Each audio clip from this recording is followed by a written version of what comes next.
I remember the smell, not the scent of tuberoses, nor the heavy, lingering trail of Chanel No. 5 that my mother-in-law Chloe wore like armor. No, I remember the dry, mineral smell of the cold marble beneath my fingers, the very scent of soulless wealth. They say love can heal you. I believe that's false. Love only masks the cracks. It is betrayal that finally gives you clarity, the true kind, the kind that lets you see exactly where to strike. It was her 65th birthday. Chelsea was draped in a fine autumn mist, the kind that casts gold and gray hues onto window panes.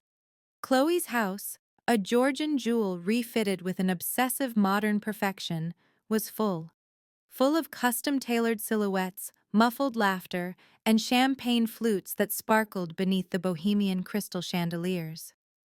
I was there, Olivia, Daniel's wife, the pretty acquisition with the perfect education and just enough pedigree not to be a complete embarrassment.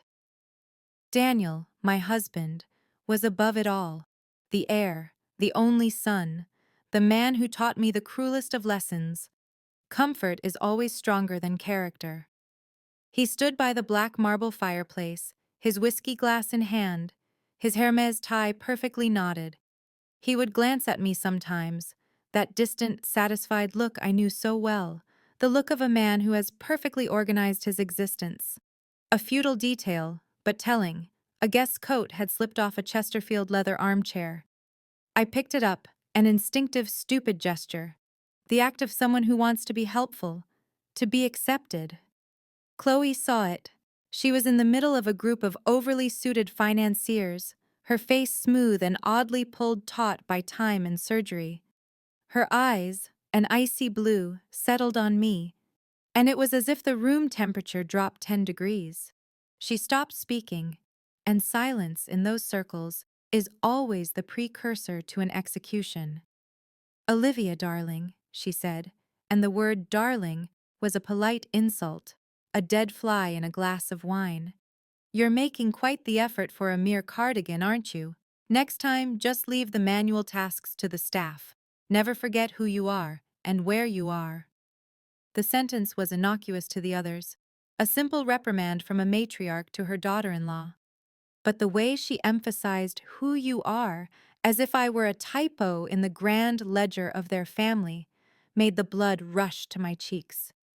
It was the 1,000th jab, the drop that overflows a dam already cracked by years of microaggressions. I smiled, a facade of a smile, and set the cardigan down. That's when the movement happened. She approached, not with rage, but with that casual arrogance of power. She reached out for my arm, not to help me, but to redirect me, to push me back from the adult zone. A simple, light, but firm nudge with her elbow, just enough to throw me off balance on my 4-inch heel. I didn't fall heavily. It wasn't a low-class drama. It was much worse. I stumbled backward, hitting the Venetian gilt console table, and had to brace myself against it not to fall completely in front of a dozen impassive faces. The sound was faint, but in the deathly silence she had created, it echoed like a gunshot. The champagne in the hand of the man to my right shuddered. The small red mark on my arm was Chloe's trophy. I was the clumsy child again, humiliated, not by force, but by the clinical demonstration of her control. I remember the whispers. Not of horror, but of discreet judgment. "She's not up to scratch. She's nervous. She doesn't fit in." I straightened my dress, smoothing the silk that had brushed against the dust. And there, I looked for Daniel. My husband. My rock. The person who, theoretically, loved me enough to end this circus, or at least to offer a hand. He was still by the fireplace. He looked at me. His expression? Nothing. A perfect blank. He raised his glass to take a sip. His lips brushed the edge of the crystal, and it was as if the contact sealed our fate. There was no anger, no concern, not even surprise in his eyes. Only a polite weariness. He left me alone in the circle of shame, preferring the silent approval of his mother and his world over my dignity. He let his mother trample the woman he chose, and he did nothing. I understood in that instant. Our marriage was not a partnership, it was an annex to his estate. I was a beautiful addition in his library, which he would allow to be damaged if the cover went out of style. I stood up fully straight, my smile. Ah, that smile. It was not resignation. It was the smile of the coldest clarity, the one that comes when you feel no pain anymore, only the mathematical precision of the countdown. I swept the room with my gaze, fixing the guests, Daniel, and finally Chloe. I made sure she saw it. It was a smile so total, so devoid of all human emotion, it must have looked like a mask. I nodded, very slightly, as if she had just handed me a precious gift, a perfect action plan. Then, I murmured "Please excuse me," to the crowd, a word so soft and polite that it created a new kind of silence. I left. I didn't slam the door, I didn't run. I walked. I crossed the hall, the click of my heels on the polished parquet flooring, marking the rhythm of my new resolution. The doorman, accustomed to the hasty departures of unhappy wives, hailed me a taxi without a word. I sat on the cold leather seat of the black sedan, watched the hazy lights of London drift by, and let the silence fill my head. Not the silence of shock, but the silence that precedes the controlled explosion. Daniel didn't call me. He never would have. He would have waited for me to return, to calm down, to forget the incident, all to preserve the harmony of his impeccable world. He didn't know he had just offered me freedom, and with it, fury. I returned to our Mayfair apartment, a place that smelled of glossy paper and dormant money. I took off the silk dress, folded it carefully, and placed it on the bed. I walked barefoot across the dark wood floor and opened the small black box hidden deep in my dressing room. Inside was the engagement ring, a cushion-cut diamond, which I only wore on specific occasions. It felt heavy, not because of its weight, but because of the volume of broken promises it symbolized. I took it, and I rolled it across the mahogany nightstand. The sound was soft, a dry little tap. Clack, clack, clack. The sound of destiny being fulfilled. The first day was the easiest. He was still in Chelsea, probably apologizing for my behavior to his mother, ensuring that business relationships were not compromised by my faux pas. Daniel's absence gave me a rare luxury: time. Time to plan. Time to make the action executable. I started with the lawyer I had contacted the previous year, just after the first incident where Chloe had suggested, during a Christmas dinner, that my father had probably faked his degree to give me a boost. I had kept her contact, not out of premeditation, but out of pure survival. Her name was Isabella. She was as sharp as a barber's razor, with the discretion of a confessor. "Isabella, I'm ready," I said on the phone. My voice was low, almost monotone. She heard the difference immediately. No tears, no anger, just resolve. "Olivia, it happened, didn't it?" "Yes, Daniel chose. He chose his mother." "Very well, we activate Plan C. Remember what we prepared regarding Daniel's offshore account.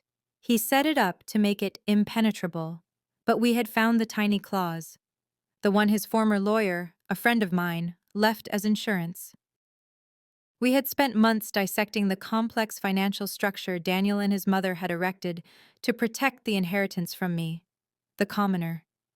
They were so absorbed in the idea of preventing me from getting my hands on their money that they had overlooked the possibility that I might, in fact, be smarter than them.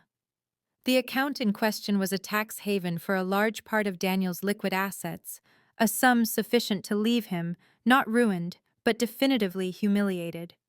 Activating this clause required a simple email, a digital signature, and a factual clinical report of the previous night's incident, which I had taken the precaution of writing, noting the names of the most reliable witnesses.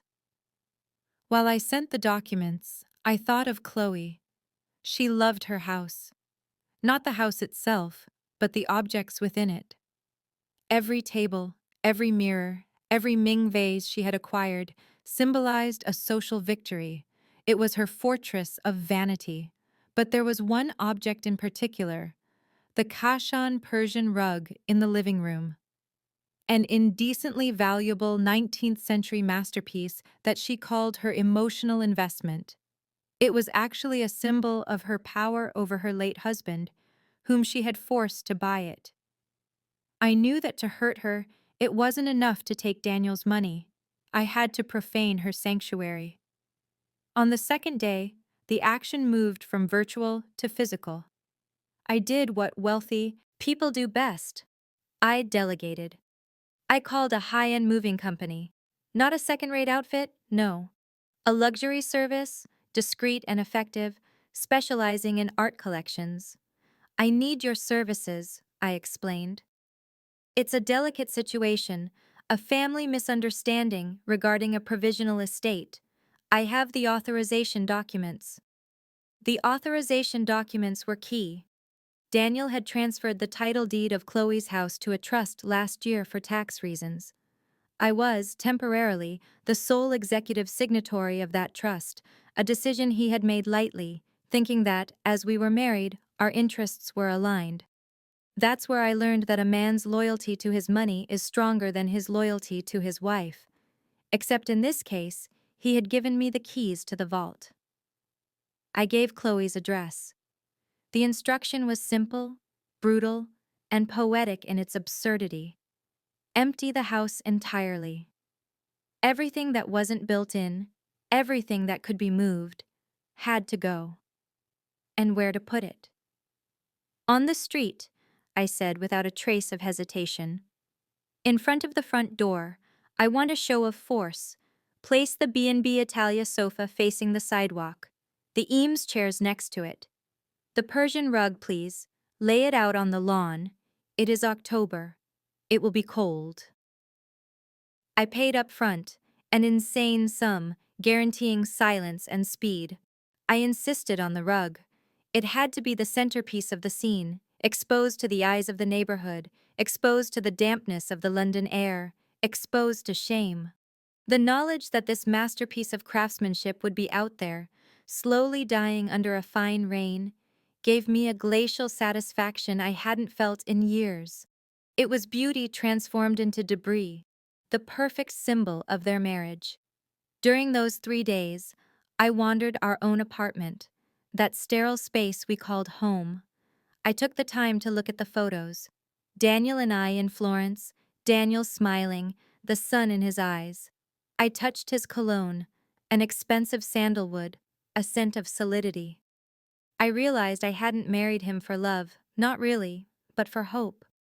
The hope that he would be different, that he would protect me, that he would see the person behind the facade that Chloe was striving to dismantle.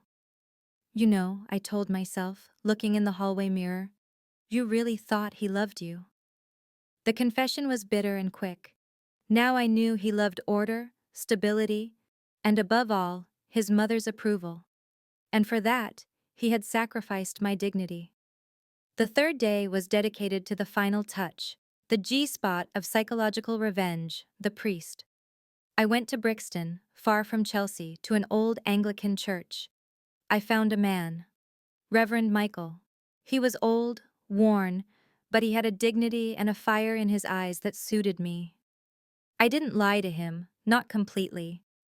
I told him my mother-in-law was in deep distress, that she suffered from severe psychological issues, and that the house, which once belonged to her late husband, was filled with a palpable darkness, following tragic events, which was true in a way. I invented a story of a shattered mirror and terrifying dreams. I believe, Father, I whispered, my eyes misty with false distress, that an ancient evil inhabits this house, something that torments her. She won't accept medical help, but if she were to see a man of God, a man who could drive out this presence. I slid a thick envelope across the table. A significant donation to his struggling church. He didn't look at the money. He looked at my eyes. My daughter, driving out evil is my duty, he said, his voice gravelly. But it is not a spectacle. No, father, I assured him. It's an intervention to save a troubled soul. She must not be forewarned. It is the surprise that will break the hold. He agreed. His faith was honest, and my lie was perfectly constructed around that honesty. I arranged for his transport to arrive in Chelsea just as Chloe, returning from a post-birthday detox weekend in Surrey, would reach her street. Daniel came home that evening, after 3 days of silence. The sound of the key in the lock was strangely jarring. He tossed his Burberry coat over the back of a chair, as if he had never left. He found me in the living room, reading a book, a cashmere blanket over my lap. The scene was the image of marital tranquility, except that it was now a lie. "Olivia," he said, his voice full of that false patience I had learned to despise. "You overreacted. Mom isn't easy, I know, but you shouldn't have run off like that. It creates unnecessary drama." I closed my book, slowly. I placed my hand on the blanket. "Drama? You call being shoved and humiliated in front of your friends drama?" I lifted my eyes. I saw the ring, right where I had left it, reflecting the dimmed light. She was clumsy, that's all. You should have just smiled and moved on, like I always do. That's how things are done in our world. "I see," I murmured. I clasped my hands. "This is the first time in 5 years I've felt perfectly understood, Daniel. I see exactly how things are done in your world." He became nervous. Not because of my words, but because of the calm in my eyes. He hated silence and clarity. He liked tears, shouting, the need for me to be consoled so he could feel powerful. This calm terrified him. "I met with Isabella," I continued, my voice still soft. "I gave her the instructions for the offshore account. You should see the email. It's a legal masterpiece. In fact, you should remember it. It's the clause you left open 2 years ago, speaking of the possibility of a future fiscal reorganization in case of dissolution." I pronounced the word dissolution as if I were talking about the weather. His face froze. The color drained from him, leaving only the gray of fear. "What? You're insane. You can't do that. That's a fortune." "No, Daniel. That's what you risked by aligning yourself with her, but—" "That's not the only thing," I pointed to the ring. "The ring is right there. I don't want it. Keep it, for the next piece in your collection." He tried to plead, to threaten, but I was already elsewhere. I spoke about Chloe. "She's coming back tomorrow morning, isn't she? From her detox weekend. She expects to find her house. That sanctuary you put under the name of the trust. The same trust for which I am the provisional executor until the divorce is finalized." I paused, savoring the moment. I emptied the house. Absolutely everything, from the paintings to the teaspoons. "You. What?" His voice was a dehydrated whisper. "It's on the street, Daniel. I chose the street in Chelsea. I wanted her to know that her vanity was not a sanctuary, but a public spectacle. And you know what's going to happen? The rain. The London rain will take care of the dampness, the stains. The street cleaning will take care of the debris in a day or two. It's a radical dry cleaning of her existence." He buried his head in his hands. He understood. The money was nothing. Public shame was everything.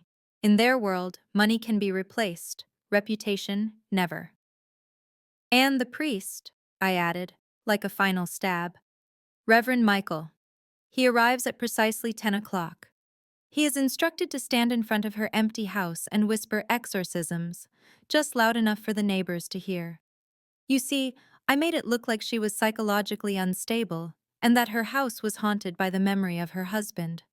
A woman being exorcised outside her own home, surrounded by her waterlogged possessions, loses all credibility, Daniel. And without credibility, she loses everything." He looked up. His eyes were no longer angry or tired. They were broken. And that was exactly what I wanted to see. He asked me why. Why so much cruelty? "I am not cruel," I replied, standing up and walking toward the window. The glass was cold under my palm. "I am precise. You left me alone, Daniel. You chose her weakness over my strength. You smiled at my humiliation. And the smile you saw, Daniel, it wasn't the smile of a victim. It was the smile of the predator who just spotted a fatal flaw. I didn't stay to see her. I didn't need to. The mental image was more satisfying than the reality. I received a simple text message from Isabella an hour after Chloe arrived on her street. It's done. Reverend is in place. She is having a breakdown in front of her soaked sofa.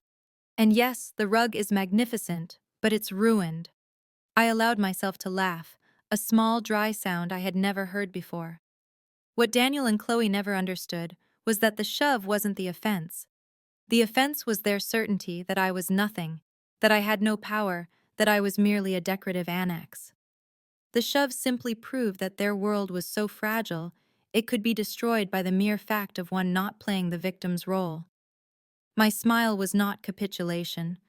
It was the signature on the contract. They had built their life on foundations of superiority and elitism, and my only action was to remove the furniture to reveal that everything was empty, cold, and that, ultimately, there was no soul in that house. They later said in the gossip columns that I was mad, vengeful, that I had acted out of pure jealousy. They told the story of a hysterical woman who had spoiled the fun of a mother and son. They ignored the only truth that mattered. The offshore account was not the most important thing. Daniel's real loss was the respect of his own world. He hadn't just lost money, he had been outmaneuvered by his wife, and he had lost control. The final touch, the truth that only came out much later, was the rug. The magnificent, irreplaceable Kashin rug, exposed to the elements. Daniel called in textile experts, hoping to save it. When they examined it, they found a tag sewn onto the back, a handwritten tag in faded ink. It was not from me. It came from my late father-in-law, Chloe's husband, who had bought it under duress. The very day Chloe had burned his collection of love letters. The note read, in neat script, "A price to pay for forgetting, never forget." I had not only destroyed the rug, but I had exhumed the last piece of evidence of the failure and cruelty Chloe had inflicted on the man she married. I didn't choose the revenge, I just allowed their story to end, as it always should have. They said I did it all out of rage. That's false. Rage is a waste of energy. I acted with the precision of a surgeon and a heart of ice. If stories like this linger with you, stay. There's always another secret waiting to be told in the dark. Subscribe and let's uncover them, one confession at a time.